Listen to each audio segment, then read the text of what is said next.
Queridos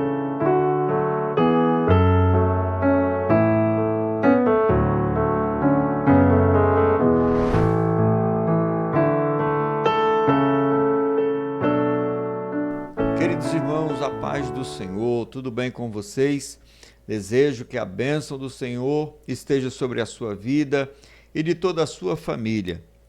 Eu sou o presbítero Josué Batista e você está conosco no canal Pereano Pentecostal, um canal voltado para o estudo da Palavra de Deus e para o desenvolvimento da vida cristã.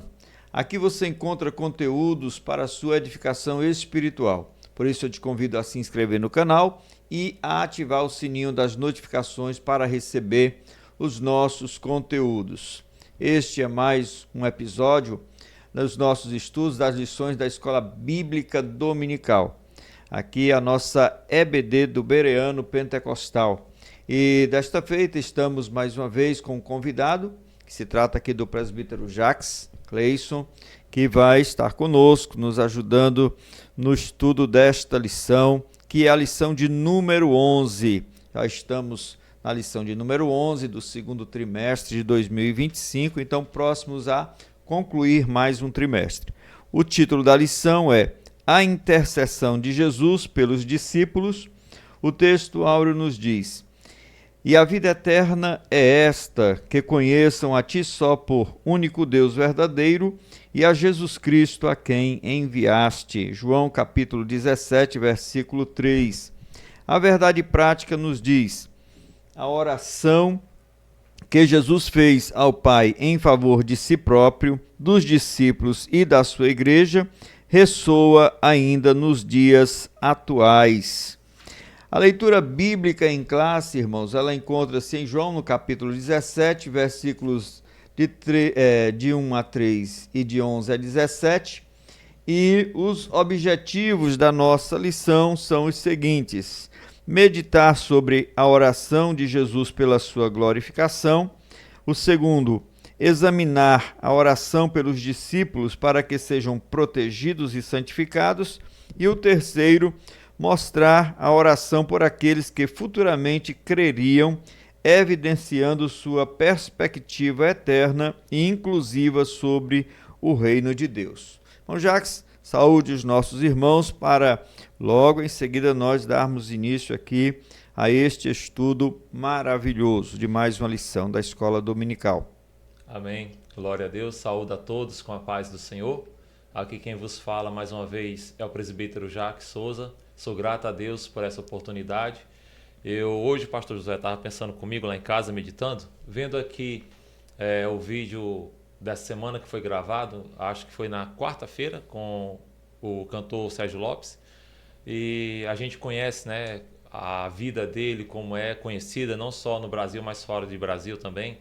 Assim, e os demais que já passaram por aqui. Estava vendo até lá em casa com a minha esposa que eu me sinto hoje como profeta menor.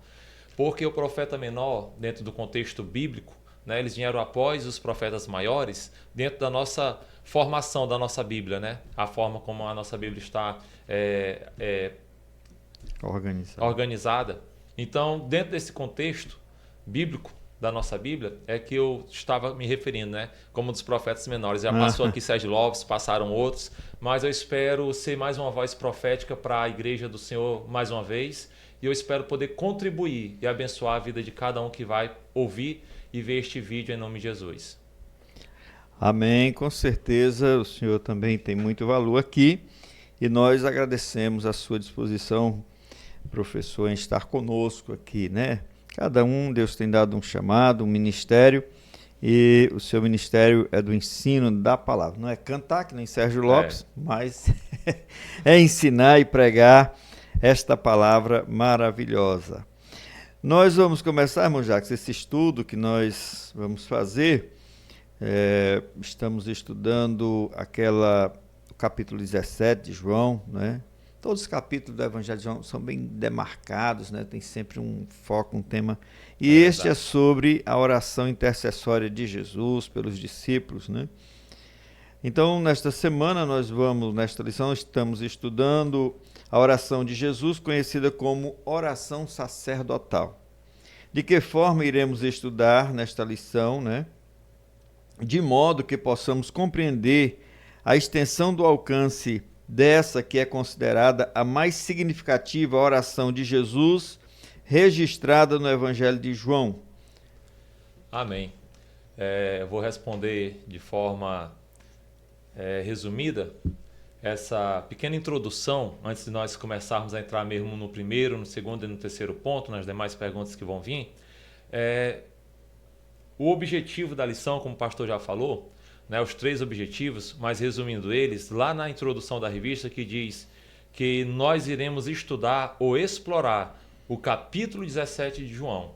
Queridos, respondendo a esta pergunta, de que forma iremos estudar nesta lição e de que modo possamos compreender, né, a extensão e o alcance desta, que é considerada a mais significativa oração.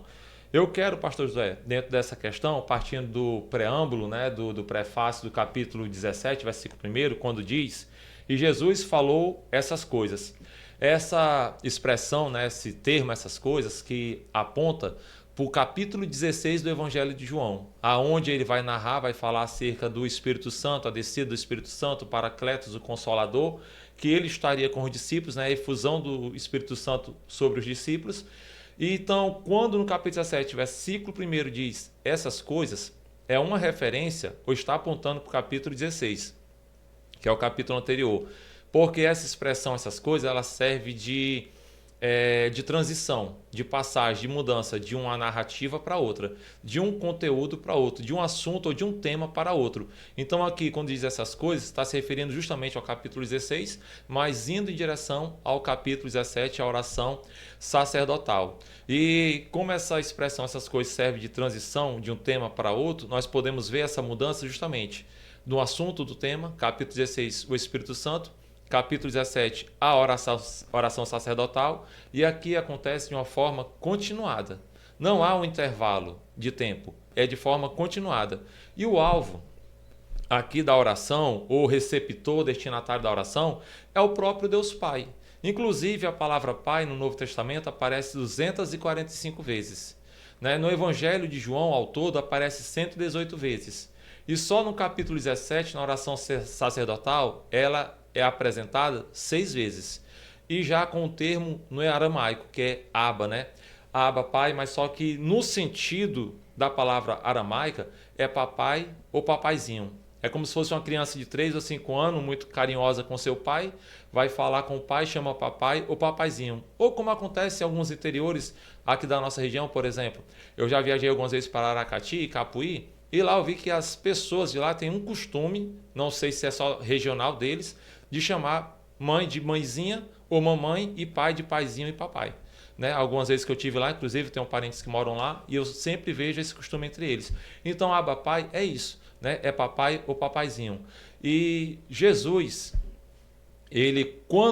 foi ele que iniciou esse termo Abba, ou esse termo pai, entre os discípulos e para a multidão no Novo Testamento. Se a gente for estudar, observar isso aí, porque foi para substituir o tetragrama, o nome de Deus, que era um nome pronunciável, desde a Babilônia, desde o cativeiro, deixaram de se usar, com medo de blasfemar, usar o nome de Deus em vão. Então, no Novo Testamento, Jesus passou a adotar esse nome Abba, ou esse nome Pai, para justamente se referir a Deus. E que não era um termo também muito comum ou muito aceitável pelos judeus da época, os ortodoxos, os saduceus, os fariseus. Por quê? Porque eles tinham em mente que dentro da tradição da cultura judaica, quando se refere a um pai e a um filho, há uma semelhança e uma igualdade entre eles. Embora haja aquela hierarquia do pai, a cabeça, e do filho, uma submissão, mas entre eles há uma semelhança. Por isso também não foi bem aceito entre eles usar o termo por Jesus, quando ele se refere a Deus como sendo o pai. Até porque, um exemplo, no Antigo Testamento, no caso do sacrifício de Abraão e Isaque, ali quando ele é dito para sacrificar o seu filho, na cultura judaica daquela época, e no pensamento judaico até hoje, está registrado nos Talmudes, na Mishnah de lá, que o quê? Que ali era como se Abraão estivesse ferindo a sua própria imagem, ou fosse ferir a si próprio, porque o filho representava o pai. Então Jesus Cristo passou a usar esse termo Abba Pai para substituir o nome Jeová. Agora os termos. Nós temos os termos aqui, que é os títulos dados a essa oração, que é oração sacerdotal, a oração da consagração e oração do sacramento. são apenas títulos para nomear justamente a oração sacerdotal. Por que oração sacerdotal? Porque Cristo aqui se coloca como a figura de um sacerdote. Oração da consagração, porque ele está fazendo oração de consagração primeiro por si, pelo seu sacrifício, e consagração pelos seus discípulos e pela igreja futura. E oração do sacramento, como é dito pela igreja, em especial a igreja católica, né? Que eles consideram comuns dos sacramentos. Então, nós temos aqui, respondendo a questão da extensão e do alcance desta oração, né? Que nós temos. Ou seja, a extensão, o alcance dessa oração, ela é universal. Ela é universal, abrange todas as eras, todas as gerações. Nós podemos ver o primeiro alcance dessa oração, pastor José, a extensão, no capítulo 17, versículo 4, quando ele diz assim: glorifiquei-te na terra. Esse termo aqui, glorifiquei-te na terra, João capítulo 17, versículo 4, na verdade, o que ele quer dizer? Glorifiquei-te entre os homens. Enquanto eu estive na terra, enquanto eu preguei, enquanto eu vivei, enquanto eu ministrei, glorifiquei-te entre os homens. Uma segunda extensão, o alcance desta oração, respondendo à pergunta, é no capítulo 17, na continuação do versículo, no versículo 4 também, que diz: tendo consumado a obra que me deste a fazer. Porque nós podemos ver que esse termo aparece algumas vezes no Evangelho de João, consumado. Aparece aqui no capítulo 17, na oração sacerdotal, versículo 4, e aparece também em João capítulo 19, versículo 30, na cruz do Calvário, quando ele diz: está consumado. Só que uma diferença, porque aqui no capítulo 17, versículo 4, ele usa o termo teleios. Lá no João capítulo 19, versículo 30, ele usa a palavra tetelestai. As duas tanto têm o mesmo sentido, são sinônimas de algo que foi pago, foi terminado, foi concluído, foi realizado ou algo completo.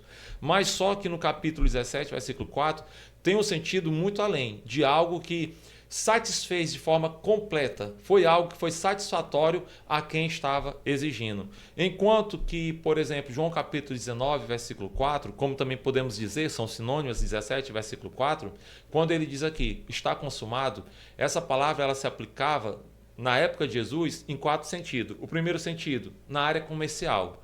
Quando alguém tinha uma dívida com outra pessoa, ou fechava um contrato e quitava aquele contrato, era colocado um carimbo ou uma assinatura que está consumado. Ou teleios ou tetelestais, está consumado.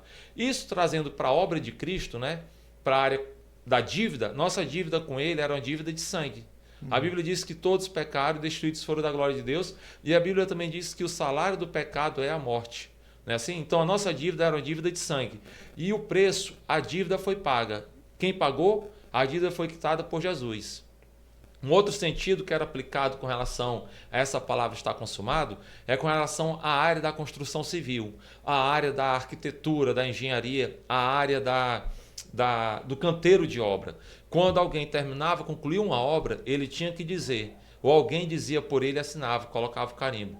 Tetelestai, ou teleios, né, está consumado, foi realizada aquela obra. E Cristo, justamente no versículo 4, ele diz: tendo eu consumado a obra que me deste a fazer.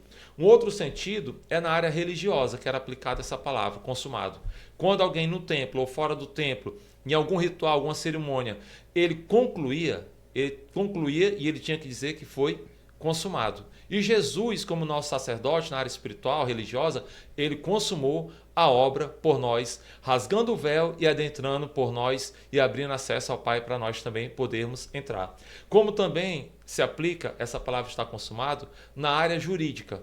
Porque quando alguém na época era sentenciado e condenado e ele cumpria a pena, no final da sua pena, quando ele tinha terminado, cumprido tudo, o juiz chegava e decretava: está consumado, ou tetelestai, né? A pena foi paga, o preço foi pago. E Jesus Cristo, justamente, ele pagou o preço por nós, ele pagou a pena por nós, e a sentença que era minha e era sua, era nossa, ele pagou por nós. Agora, algo interessante, antes de passar para outro sentido desse alcance, dessa extensão, é porque o capítulo 17 do Evangelho de João, ele é conhecido por alguns teólogos, alguns historiadores, como sendo o capítulo do pacto ou do acordo, ou do pacto da graça, ou do pacto de sangue de Jesus. Né? Inclusive, eu até anotei aqui que o capítulo 13 ao 21, que é o término do Evangelho de João, ele é chamado e conhecido como livro da glória, ou livro da exaltação de Cristo, do capítulo 13 ao capítulo 21. E também o capítulo 17 é conhecido como Pacto Salutis, né, um conselho de paz e como pacto da redenção. Então, um outro aspecto da extensão, do alcance dessa oração sacerdotal é quando lá no versículo 6 Jesus diz assim: manifestei o teu nome. Quando ele diz manifestei o teu nome, na verdade essa palavra quer dizer tornar público, tornar notório, fazer, tornar conhecido, né, dos homens. Então Jesus Cristo, ele manifestou o nome de Deus a todos os homens, né? E o nome dele a todos os homens. E um quarto para fechar essa questão da extensão do alcance, que eu quero dizer, é quando Jesus diz também assim: santifica-os na verdade. Nós podemos notar aqui um contraste entre a impecabilidade de Jesus, porque sendo homem, ele nasceu como homem e morreu como homem, mas sem nenhum pecado, e um contraste entre a impecabilidade de Jesus e a pecaminosidade da natureza humana dos discípulos.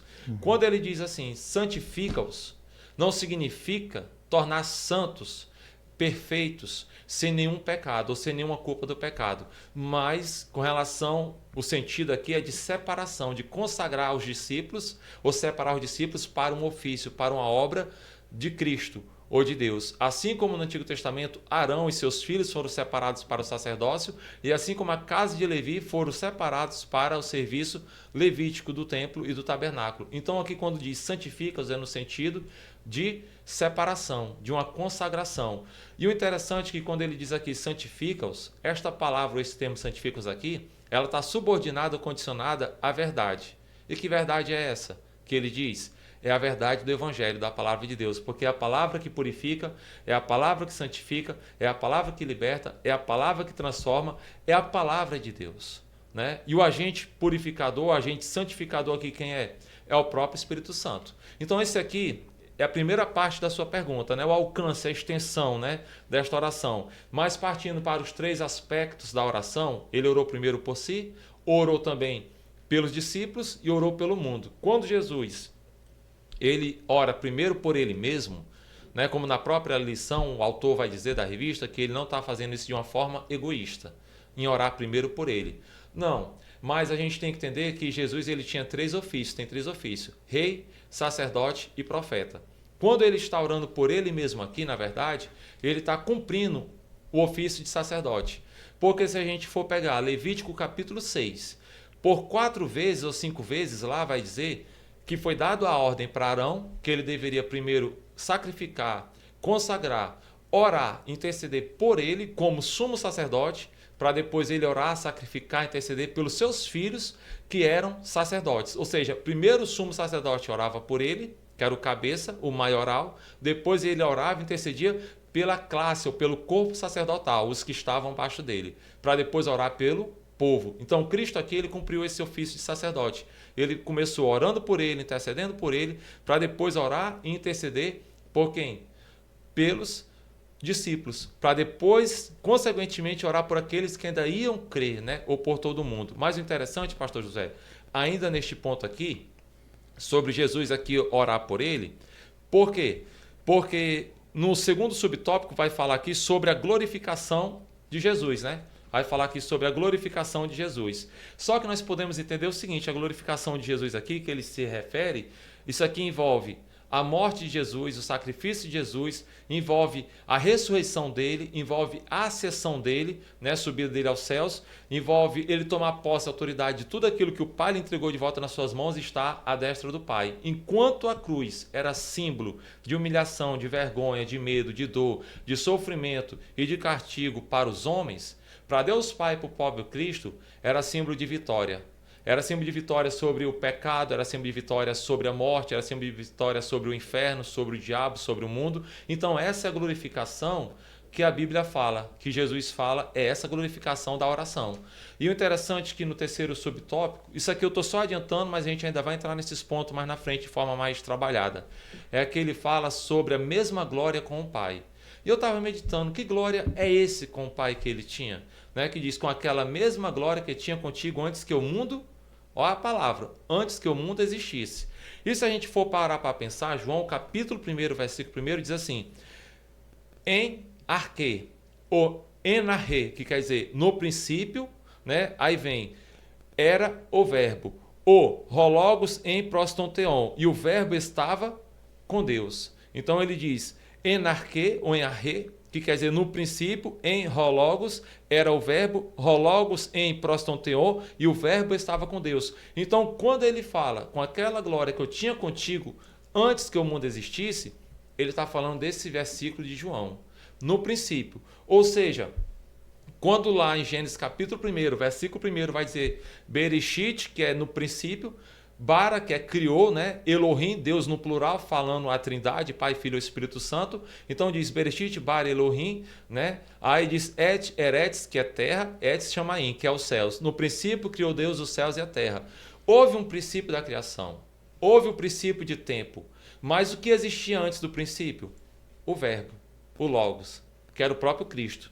Por isso, na revelação, João vai dizer em arque, ou em anarre, que quer dizer no princípio, em rologos, era o verbos, rologos em prostonteon, e o verbo estava com Deus no princípio, antes da criação. Por isso que Êxodo capítulo 3, versículo 12, 14, quando a palavra diz, né, Deus diz para Moisés, eu sou o que sou, segundo na nossa transliteração, diz, eu sou o que sou, mas só que no original no hebraico está no futuro, eu serei o que serei, que é enarre, axé, enarre, que quer dizer eu serei o que serei. É algo que está na primeira pessoa do singular do futuro.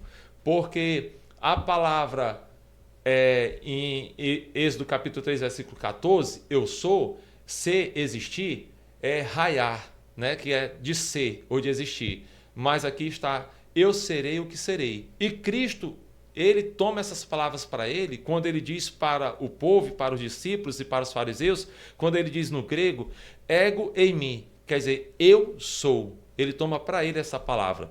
E outra coisa, quando diz aqui, com aquela glória que eu tinha contigo, né, antes de tudo, esta glória, nós podemos ver o quê? Está falando do Cristo, ou verbo pré-encarnado, o Cristo, o verbo pré-existente, ou aquele Cristo que era Deus antes de se fazer homem. E nós temos na teologia uma divisão da obra de Cristo. Nós temos dividido em a obra da humilhação, que quando ele se fez homem, até a cruz, e a obra da exaltação, depois da cruz, quando ele é glorificado de novo com o Pai e recebe aquela glória novamente. Mas quando ele diz, com aquela glória que eu tinha antes contigo, nós podemos ver, que glória é essa? Eu estava pensando nisso. Um dos atributos de Deus qual é? A transcendência. Ele é um Deus transcendente. O que é isso? É um Deus que criou tudo, fez tudo, e ele é antes da criação e não foi criado, né? Ele sempre existiu, ele é antes da criação, mas mesmo ele tendo criado tudo, ele não se confunde ou não se assemelha com a sua criação. Ou ele não é igual à sua criação, ele é superior, ele é soberano. Então, quando ele diz com aquela glória que eu tinha antes contigo, ele está se referindo a isso. Ele era um Deus transcendente. E agora ele se tornou, né, um homem, né? Ele deixou esta glória, essa parte da sua transcendência, né, como Deus. E aqui nós podemos ver também, pastor Josué, que Deus é um Deus imanente. O que é isso? A imanência de Deus, o atributo de Deus que está em Cristo. Ele é um Deus que fez tudo, é superior, soberano à sua criação, mas ele se envolve, se importa com a sua criação e participa de tudo aquilo que acontece com a sua criação. Então, nós temos aqui uma revelação muito grande, quando ele diz, com aquela glória que eu tinha antes contigo, porque nós temos aqui algo interessante. Nós temos aqui o Deus abscônditos. O que é isso? O Deus oculto. Quando a Bíblia nos fala que Deus é Espírito, e todo aquele que adora ele tem que adorar em espírito e em verdade, e também diz que Deus jamais foi visto por homem algum. Nunca homem nenhum viu a Deus. Então nós temos Deus absconde, Deus oculto. Mas quando Jesus vai dizer que quem vê a mim vê ao Pai, nós temos aqui o Deus revelados. Porque antes Deus estava oculto ao mundo, oculto aos homens, ninguém podia ver a Deus. Mas agora Deus se revelou através do Filho. Quem vê o Filho vê o Pai. É isso que ele quis dizer. Quem vê o Filho agora vê o Pai. E nós temos aqui um atributo muito interessante de Deus, que é a condescendência divina, ou Deus condescendente. O que é isso? É um Deus que, embora ele sendo superior, soberano aos homens, mas ele desce ao nível do homem, não ao nível da natureza humana, da corrupção humana, do pecado humano, das fraquezas humanas, mas ao nível de quê? Lá de João capítulo 1, quando diz, e o verbo se fez carne, né? Que é egnetos sarx, quer dizer, ele tabernaculou, ele se tornou homem e ele desceu ao nível do homem. E essa é a condescendência divina, é um Deus que ele se igualou ao homem com relação à natureza humana, a se fazer homem, mas não a pecaminosidade do homem. Então tudo isso aqui é o que Cristo quis dizer com aquela glória que eu tinha contigo. É esta glória. Ele sendo Deus, se fez homem. Ele sendo Deus, ele encarnou para estar no meio de nós. É só a introdução. Amém? E que introdução! A introdução foi completa aí, né, irmão Jackson? Aí, usando a palavra completa, teleios, tetelestai, né? Mas vamos falar aqui da oração em si. Vamos analisar esta oração nesses 3 aspectos. A oração que ele fez em relação a si mesmo, né? Depois em que ele fez pelos discípulos. E, por último, numa perspectiva mais futura, pelos que viriam a crer. Então, você vai colocar aí, no primeiro tópico, tá certo? Primeiramente, assim, ser bem mais objetivo, no contexto em que Jesus pronunciou esta oração, né? Que era aquele momento ali da história dele, da vida dele, e também, você já até principiou a falar aí que ele orou por si, que aí relacionou lá com o sumo sacerdote no passado, né? E fazer essa questão, trazer como foi que ele orou por si mesmo. Por que ele fez isso? Amém. Respondendo essa pergunta, dentro do contexto, como o pastor José também na pergunta faz essa pergunta sobre o contexto, traz esse contexto, o contexto ele inicia ali no capítulo 13, né? Do Evangelho de João, sobre a última ceia, né? O chamado lava-pés que foi feito ali naquele momento. Então, nós temos o contexto aí do capítulo 13 até o capítulo 16, né? Aonde Jesus aqui ele vai dar exemplos práticos, né? Como também orais ou verbais, ele verbalizou para os discípulos, né? Ele falou com os discípulos, comunicou através de palavras com os discípulos. Jesus ele preparou os discípulos para a sua partida, né? Ele estava preparando os discípulos. Jesus estava preparando os discípulos para a sua partida. E dentro desse contexto, inicia com a última Santa Ceia.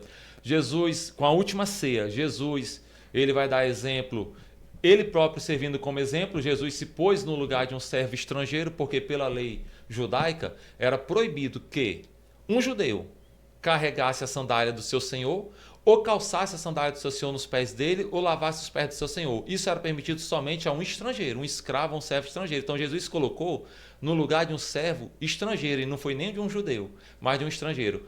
Porque também era proibido que os discípulos, não era regra, os discípulos também naquela época, cultura, servir de lavar os pés ou calçar os pés dos seus mestres. Então Jesus, sabendo disso, ele próprio se deu como exemplo e serviu de exemplo para eles.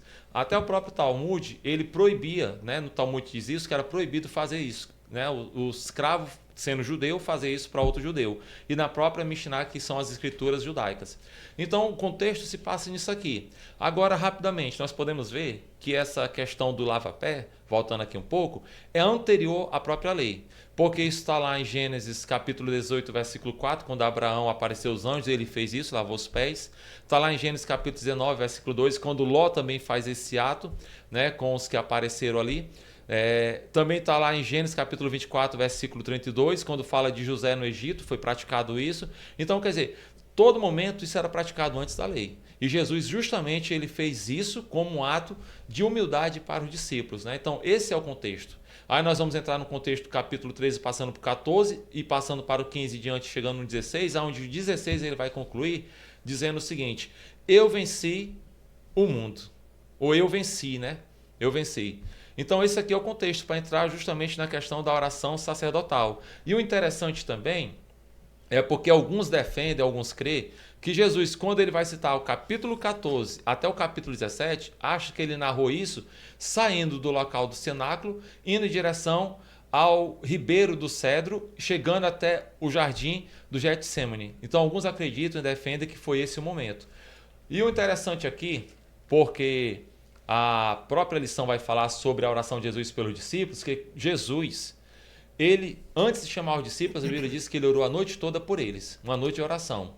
E Jesus justamente vai terminar seu ministério na terra, novamente orando pelos discípulos, intercedendo por eles, né? E inclusive isso aqui é justamente cumprindo mais uma vez o papel sacerdotal, que orava primeiro por si e depois pela classe sacerdotal. Primeiro ele orou por ele e agora ele estava orando por quem? Pelos seus discípulos, entregando seus discípulos na mão de Deus, na mão do Pai. Então, essa é a oração que ela já se torna uma oração mais exclusivista, mais significativa, porque ele está orando de uma forma mais pessoal. E o interessante porque Jesus aqui assume um papel, uma figura de pai espiritual dos discípulos, porque assim como Arão era pai dos seus filhos que se tornaram sacerdotes, e também na figura da tradição judaica, um rabino, ele era como um pai espiritual, e os seus discípulos eram como um filho. Então Jesus se coloca na posição de pai e de sacerdote, intercedendo e orando pelos seus discípulos. Então a primeira oração que ele fez foi essa. E o interessante é que aqui tem algo que Jesus, ele como sacerdote, orou por ele orou também por ele como sendo o próprio sacrifício, e orou agora pelos seus discípulos. Esse é só o contexto, né, da oração. Jesus, ao orar, nós podemos perceber que ele levantou seus olhos aos céus. Né? O levantar dos olhos aos céus é algo que era praticado muito pelos sacerdotes. Essa postura em pé, essa postura ereta na vertical, né, era muito praticada pelos sacerdotes no momento do sacrifício, né, no tabernáculo ou no templo. Eles faziam isso no momento da ocasião do sacrifício. E Jesus, ele orou desta forma. Nós podemos ver até naquela parábola que Jesus contou do publicano e do fariseu, que o próprio fariseu, sabendo disso, dessa postura, ele ora em pé, né, com os olhos levantados para os céus. E assim Jesus fez aqui essa oração, revelando tanto a sua humanidade, dependência de Deus, como também a sua divindade e a sua união com o Pai. Amém? Amém. Muito bem. Então, assim nós entendemos, né, como foi inicialmente a oração de Jesus, e ele segue um protocolo, ele segue uma sequência, né, um ritual ali que realmente é muito interessante observar e que o nosso comentarista nos faz ver isso, nos faz entender. Mas vamos ao segundo tópico aqui, irmão Jacques. A oração de Jesus pelos seus discípulos. Então, na parte em que Jesus orou pelos discípulos, o que é importante a gente observar e destacar aqui no capítulo 17 de João?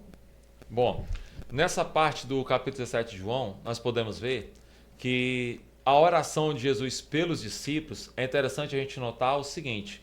Por quê? Porque até eu marquei aqui que ele vai orar e ele vai dizer algo interessante. Nós sabemos que nós temos, como cristãos aqui nessa vida, nesse mundo, nós temos 3 inimigos, a carne, o diabo e o mundo, certo? Uhum. E Jesus, quando ele vai orar pelos seus discípulos, nós podemos ver que ele ora para que Deus guardasse seus discípulos, ou para que Deus livrasse seus discípulos. No versículo 16, ele diz assim, ó, no versículo 15, que os livres do mal. E no versículo 16 ele diz, não são do mundo, como eu do mundo também não sou. E no versículo 12, voltando um pouco, ele diz assim, ó, estando eu com eles no mundo, tenho-os guardado aqueles que tu me deste. Então ele pede por várias ocasiões nessa mesma oração para que Deus guarde eles. Né? E esse guardar é preservar, é proteger, é livrar, é esconder. Agora nós podemos entender, pastor José, que até eu fiz uma questão de trazer aqui, frisar, algo interessante sobre os discípulos. Por quê? Porque nós podemos perceber que o único discípulo que morreu de causa de morte natural, quem foi? Foi o próprio João, certo? O evangelista. Porque nós podemos ver que Pedro, ele morreu de cabeça para baixo numa cruz. André morreu numa cruz em forma de X. Nós podemos ver que outros morreram de esfolados, morreram traspassados por lanças, e assim cada um teve uma morte, né? Tiago, né? Ele morreu traspassado por uma espada, né? Foi um dos primeiros que foram mortos, foi Tiago, né? Quando foi preso junto com Pedro. Então nós temos aqui o guardar no mundo e o guardar do mundo. O que eu entendo com guardar no mundo? Enquanto nós aqui estamos nessa vida, o Senhor vai nos guardando e nos livrando do mal. Enquanto estamos cumprindo um propósito no reino de Deus, Ele vai nos guardando. Nós, até eu trouxe como exemplo, por exemplo, Paulo, apóstolo Paulo, quer guardar no mundo como exemplo? 2 Coríntios 11:32, diz que ele desceu por um cesto, por cima da muralha. Deus estava guardando Paulo no mundo. Não era chegada a hora de Paulo. Atos capítulo 3, versículo 50, diz que ele foi perseguido em Antioquia e quase o mataram, mas o Senhor novamente o guardou no mundo. Lá em Atos 14, 18 e 19, diz que apedrejaram ele, o espancaram e deixaram quase morto, ou meio morto, mas o Senhor estava guardando ele no mundo. Também lá em Atos capítulo 16, versículo 23, na Macedônia, ele foi chicoteado e aprisionado, mas não foi morto. O Senhor estava guardando ele no mundo. Atos capítulo 17, versículo 14, em Tessalônica, ele foi perseguido e teve que fugir, mas não foi morto. Também lá em Éfeso, capítulo 19, versículo 26, uma multidão quis lixar ele, mas o Senhor guardou ele no mundo. Lá em Jerusalém, ele foi novamente aprisionado e novamente acusado, mas o Senhor estava guardando no mundo. Então, guardar no mundo é esses livramentos que o Senhor nos dá. Das perseguição, da calúnia, da difamação, de uma coisa ou outra, ele vai nos guardando, porque tem um propósito. Mas, guardar no mundo é isso, enquanto estivermos aqui. Mas, como o texto diz, eles não são do mundo. Tem que guardar no mundo e guardar do mundo. Vai chegar uma hora que o Senhor vai nos escolher. Vai nos guardar do mundo. É a hora que ele vai nos preparar para nos levar. Então essa era a preocupação, a oração dele era com o que ia acontecer com os discípulos, porque ele sabia que os perigos que eles iam enfrentar eram perigos reais. Eram perigos iminentes. Eram perigos que enquanto eles vivessem, eles estariam correndo. Por isso a preocupação dele, como sacerdote, como pai, com seus filhos na fé, de guardar eles no mundo. Mas muito mais com relação a manter eles na palavra, que nenhum se perdesse, nenhum se desviasse. Inclusive ele faz uma referência até a Judas, né? Que nenhum se perdeu a não ser Judas. Né? Parece haver aqui uma reminiscência. O que é isso? É um discurso, uma narrativa do passado, lembrar algum fato do passado. E aqui ele fala sobre Judas, que nenhum se perdeu a não ser o filho da perdição. E alguém, eu conversando isso aqui com uma pessoa, disse assim: mas será que Judas tinha jeito para Judas? Será que Judas realmente era o traidor? Irmãos, só esclarecendo, qualquer um poderia ter sido traidor. Não havia uma predestinação que era a pessoa física humana de Judas. Ele não nasceu fisicamente predestinado para isso. Poderia ter sido qualquer um. Apenas é a questão que ele foi quem deu ocasião ao diabo. Foi ele quem deu ocasião à carne. Então, essa é a questão, né? Quando Jesus faz essa oração pelos discípulos, foi para que eles permanecessem firmes na fé, houvesse aquela união entre eles, e houve aquela união. A gente vê uma diferença entre os discípulos antes da cruz e depois da cruz. Nós vemos antes da cruz, toda hora eles tinham aquela imaturidade, aquela disputa entre eles, quem era o maior, quem era o melhor, mas depois da cruz, essa disputa morre. Depois da cruz nós vemos que Pedro e João eles vão ao templo onde o coxo é curado, mas a Bíblia diz que eles estavam juntos. Em Atos capítulo 2 e capítulo 4, por várias vezes vai dizer que eles tinham tudo em comum. No partir do pão, nas orações, na comunhão. Em tudo eles tinham tudo em comum. Então quer dizer, essa era a oração, para que houvesse uma unidade, uma união entre eles. Assim como o pai e o filho eram unidos, tinha essa harmonia, então essa é a intenção de Jesus, que também entre eles houvesse essa mesma harmonia, essa mesma união, para que o reino de Deus pudesse crescer, porque lá em Mateus capítulo 12, vai falar sobre uma casa dividida, que ela não permanece. E todo o reino na história da terra, todo o reino na história dos homens, secular, nós podemos ver que a maioria foi destruído de dentro para fora. Inclusive na história dos reis de Israel, os reis de Judá, né, os reis do reino do norte de Israel, nós podemos ver que a maioria iam sendo sucedidos não da mesma linhagem, mas porque alguém se levantava naquele reino e matava quem estava no trono. Então quer dizer, mas Jesus tinha preocupação de quê? Como diz lá em Mateus que uma casa dividida não subsiste, que houvesse uma união entre eles para que o reino de Deus pudesse prosseguir em união. Amém? Amém. Ficou bem claro, né? E objetivo aqui. Nós tivemos a oração de Jesus pelos discípulos, em que ele ora pela proteção da vida dele dos perigos físicos, dos perigos, né? De morte, nesse sentido aqui, né? Jesus também ora pela proteção no sentido espiritual deles, Exatamente. né? Aí ele diz: como eu não sou do mundo, né? E também ora para que os discípulos, eles sejam, como é que ele diz aqui?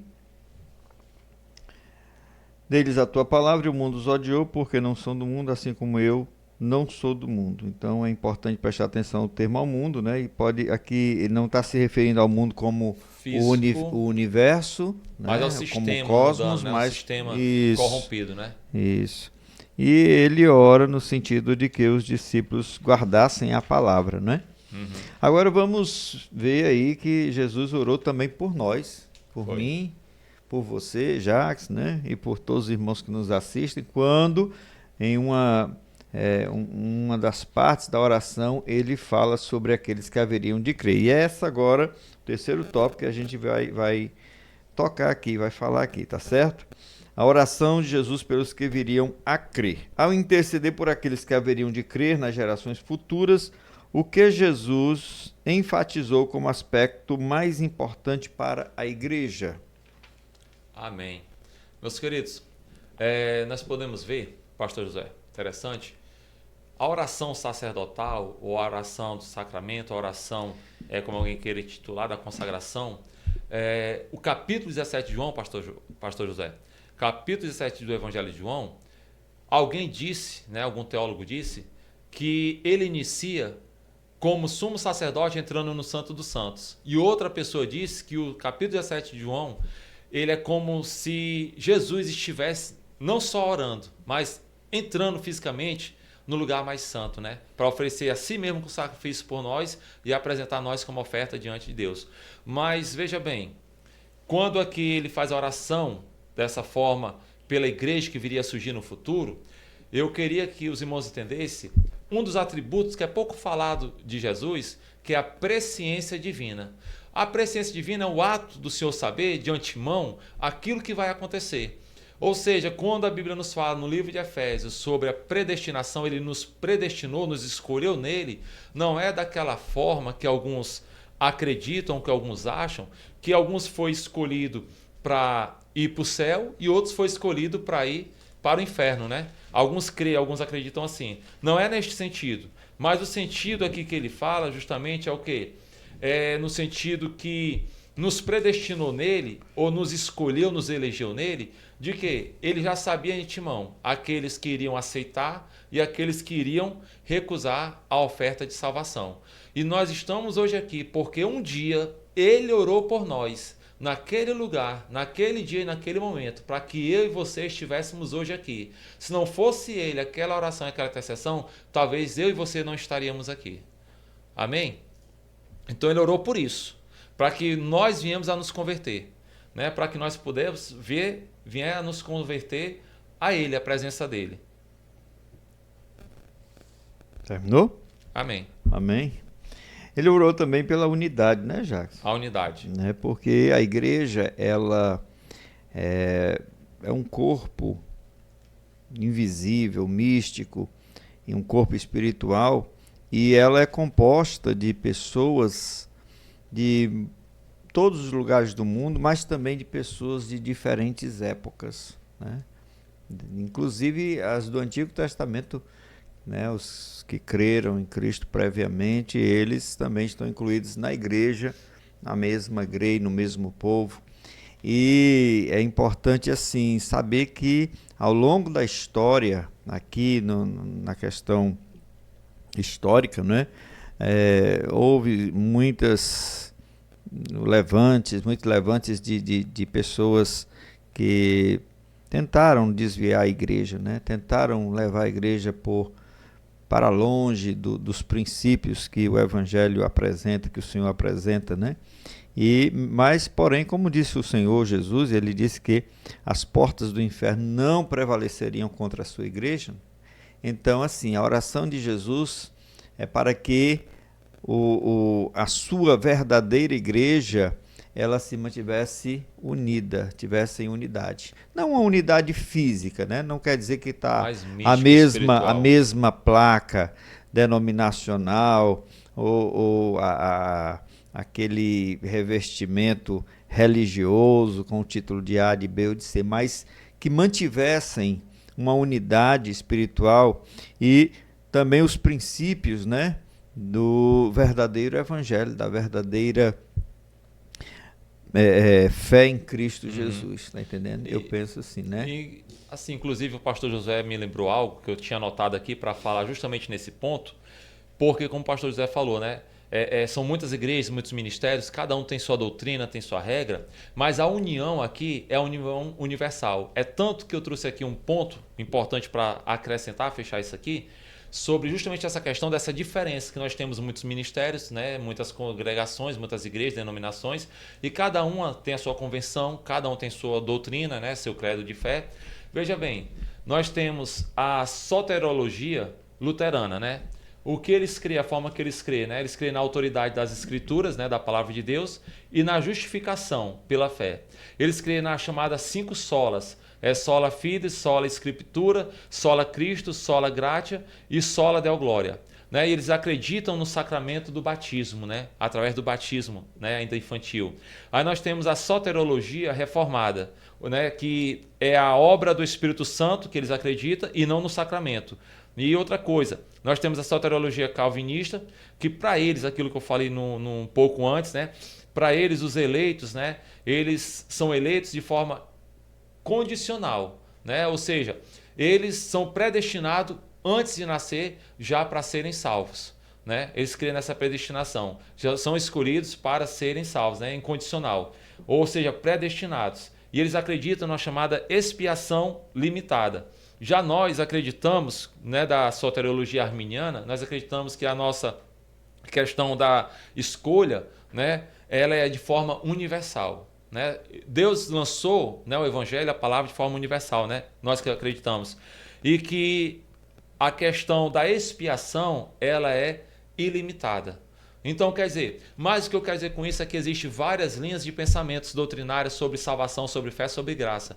E nisso tudo, existe às vezes uma disputa interna, né? Uma coisa entre um e outro, mas no final, a oração que Jesus fez foi para que todos nós, independente do credo religioso, independente dessa questão, possamos ser um corpo só, místico e espiritual unidos. É aqui que eu queria chegar para resumir isso aqui.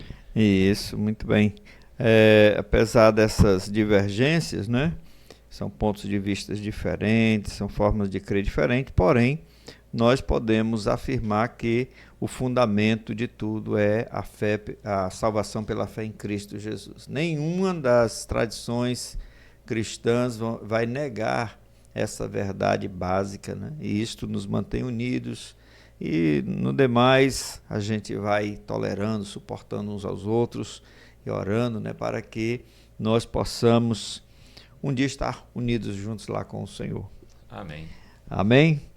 E o Senhor Jesus, ele orou por encorajamento, né, para que os discípulos pudessem amar uns aos outros, permanecer unidos. Irmãos, o importante é que nós mantenhamos o amor, o vínculo do amor, né? Isso supera muitas dificuldades. Eu me sinto representado na oração de Jesus. Para mim era como se ele tivesse citado o meu nome ali, viu? Já. Pai, o Josué vai crer, Pai. Eu oro por ele, para que ele seja salvo, para que ele seja um dos meus, né? E eu estou brincando aqui, mas é mais ou menos isso, né, que vem na nossa mente quando o Senhor faz essa oração. Sempre quando eu li assim, eu leio esse texto, desde as primeiras vezes que eu fui atentando mais, né, quando ainda era bem jovem, para tentar entender a palavra, eu fiquei muito impressionado com essa expressão de Jesus.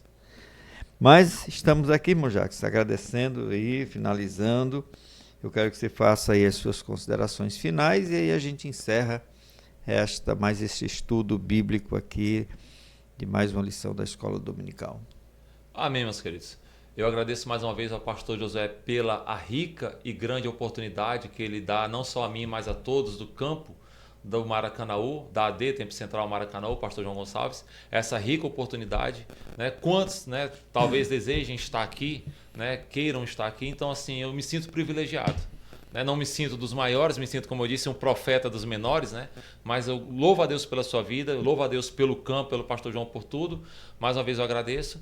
Que a paz de Deus esteja convosco. Quero só dizer que se um dia alguém precisar de mim como auxílio em alguma congregação, estou à disposição, quer seja para ministrar, ou quer seja para dar uma aula de escola dominical, quer seja um encerramento, alguma coisa.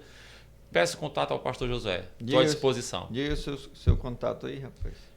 991 39 3651.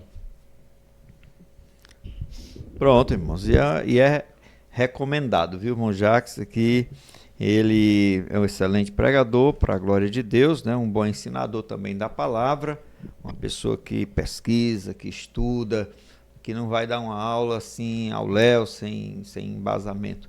Então, os irmãos que desejarem convidar o servo do Senhor aqui, tem o meu aval, tá certo? Se Amém. tiver algum valor, né? E assim, queremos agradecer a Deus, em primeiro lugar, por mais esta oportunidade que Ele nos concedeu de estarmos fazendo esse estudo, disponibilizando esse conteúdo, gente, que é um conteúdo rico, né? Um conteúdo edificante, que não vai trazer embaraço para a sua vida, que vai lhe ajudar no seu desenvolvimento espiritual, tá certo? Que Deus possa te abençoar, irmão Jacques, muito obrigado mais uma vez. E assim nos despedimos, pedindo a você que curta, que comente, que compartilhe este vídeo, que nos ajude a manter este trabalho no ar, tá certo? E também a crescer ainda mais, alcançando mais pessoas. Que Deus os abençoe e até a próxima, em nome de Jesus.